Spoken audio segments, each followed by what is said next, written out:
વડોદરા મહાનગરપાલિકાના આરોગ્ય વિભાગની ભરતી પરીક્ષામાં શહેરના 123 પરીક્ષા કેન્દ્રો પર પોલીસનો ચુસ્ત બંદોબસ્ત ગોઠવવામાં આવ્યો। 123 પરીક્ષા કેન્દ્રો ખાતે 36,523 ઉમેદવારો પરીક્ષા આપશે।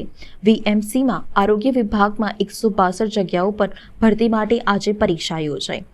આરોગ્ય વિભાગમાં medical officer, x ray technician, lab technician, pharmacist, staff nurse, multipurpose health workers અને ફિમેલ હેલ્થ વર્કર મળીને કુલ 162 જગ્યાઓ પર ભરતી કરવા માટે રવિવારે સ્પર્ધાત્મક પરીક્ષા યોજાશે।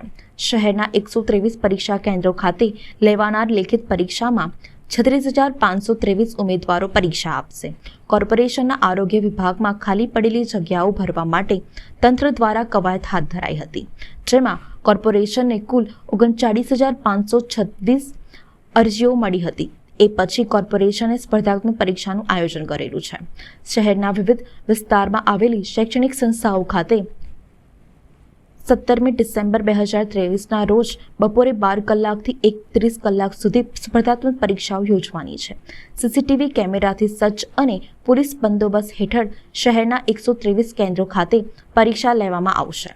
આ પરીક્ષાની જવાબદારી ડીઈઓ કચેરીને સોંપાયેલી છે, ત્યારે નોકરીની તકો શોધતા ઉમેદવારો પાસેથી લેભાગુ તત્વો પણ આવા સમયે સક્રિય થઈ જવા હોવાથી જરૂરિયાતમંદ ઉમેદવારો પાસેથી રૂપિયા પડાવી લેતા હોય છે, ત્યારે આવા લેભાગુ તત્વોની ચંગુલમાં નહીં ફસાવા માટે કોર્પોરેશન દ્વારા અપીલ કરવામાં આવી છે। તેમજ આવા કોઈ પણ લેભાગુ મળી આવે તો તાત્કાલિક નજીકના પોલીસ સ્ટેશન અને કોર્પોરેશનના સંબંધિત અધિકારીઓને જાણ કરવા માટે પણ લોકોને અપીલ કરાઈ છે।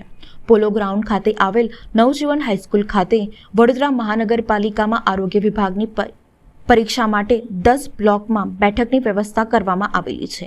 નવજીવન હાઈસ્કૂલ ખાતે 300 વિદ્યાર્થીઓ પરીક્ષા આપનાર છે। વીએમસીની એક્ઝામ છે સ્ટાફ નર્સની, એની માટે આવ્યા છે એક્ઝામ આપવા માટે।